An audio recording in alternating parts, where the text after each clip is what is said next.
Welcome back, everyone. Today, we've got a truly fascinating explainer lined up for you. We're going to completely deconstruct a single, incredibly powerful visual essay that plays out almost like a modern fable. We'll be exploring that crazy tension between a sudden, surreal disruption and just the quiet, everyday rhythms of life. I mean, imagine a world where the completely impossible just suddenly materializes in the most unassuming place you could think of. How does that change the landscape? And more importantly, how does it change the people? Okay, let's dive right into this. I want you to really ask yourself, what exactly happens when a miracle completely disrupts the mundane? Just imagine waking up one morning to find an endless, almost incomprehensible resource dropped right into the very center of your everyday routine. It's kind of the ultimate fantasy, right? The sudden windfall. But as we'll see, introducing immense, unearned wealth into a really delicate ecosystem isn't just a fantasy. It's actually a massive psychological and social shockwave. Just take a second and let this sink in.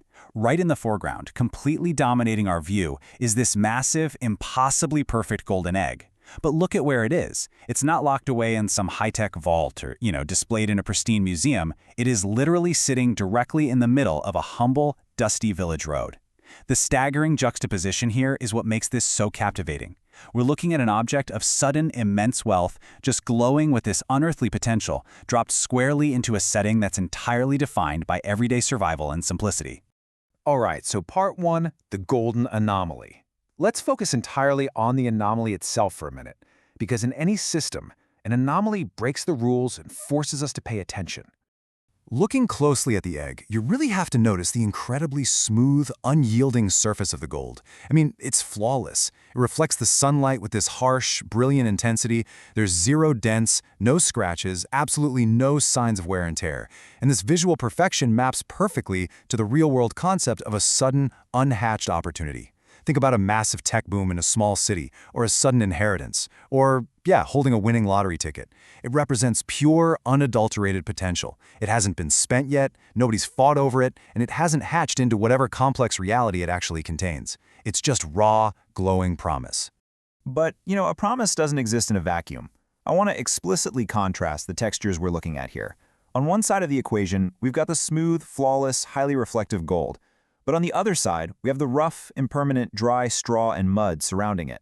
This stark visual divide between this object of immense wealth and its immediate impoverished environment is pretty profound. The gold feels permanent, like it's eternal, while the mud and straw feel completely vulnerable to the elements and just the passage of time. Which naturally brings us to part two, the bed of straw. Because honestly, the foundation matters just as much as what rests on top of it. Now, what's really interesting about this is how the dry, brittle straw creates such a seemingly fragile foundation for an object of such immense, obvious weight. Look at how those individual stalks of straw are literally bending and weaving under that golden curve. It's a totally precarious balancing act.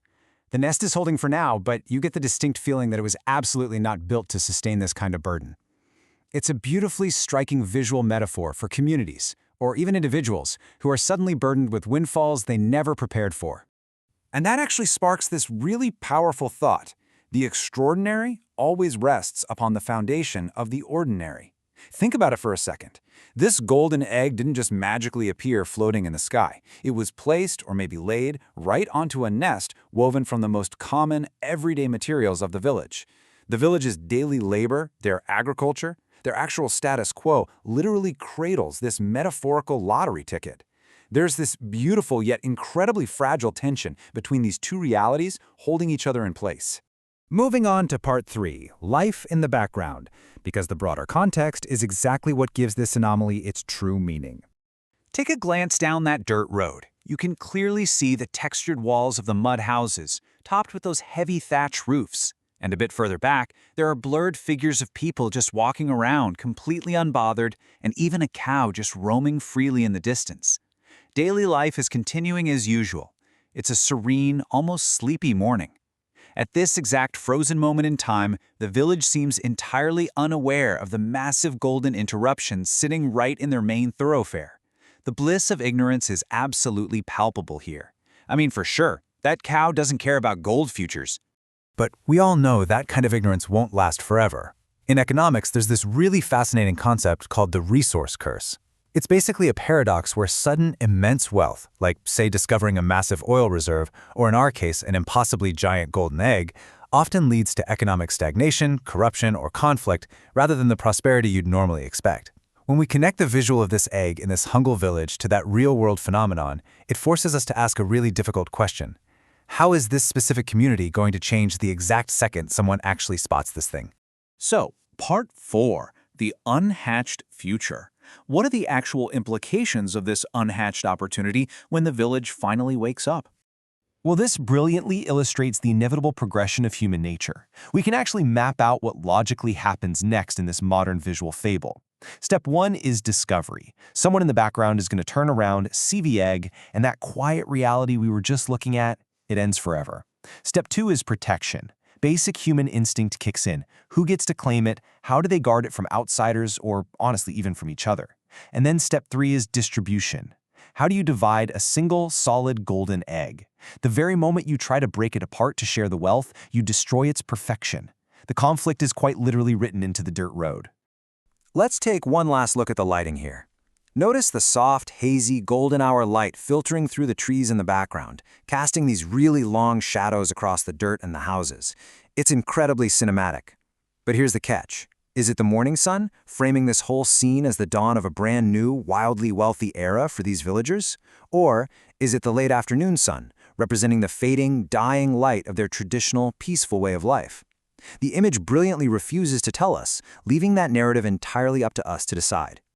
So the absolutely crucial point here is, why does this matter to us today? I mean, we aren't living in a fable, but we all constantly navigate this exact same tension between our everyday, mundane routines and the dream of sudden, disruptive success. We all have our own personal versions of the golden egg we're hoping to find, right? A viral idea, a sudden massive promotion, a stroke of pure luck. But this explainer serves as a reminder to look closely at the fragile straw nests of our current lives. Are we truly, genuinely ready for the weight of the things we wish for? I want to leave you with this final, provocative thought to chew on long after this explainer wraps up. Just look at the egg. Look at the straw. Is this golden anomaly a true blessing that's finally going to uplift this humble village out of poverty? Or is it an impossibly heavy burden, a resource curse that will inevitably just crush the fragile foundation of the community it landed on? You see, the true cost of unearned wealth is rarely ever seen on the surface. Keep learning, keep questioning, and I'll catch you in the next explainer.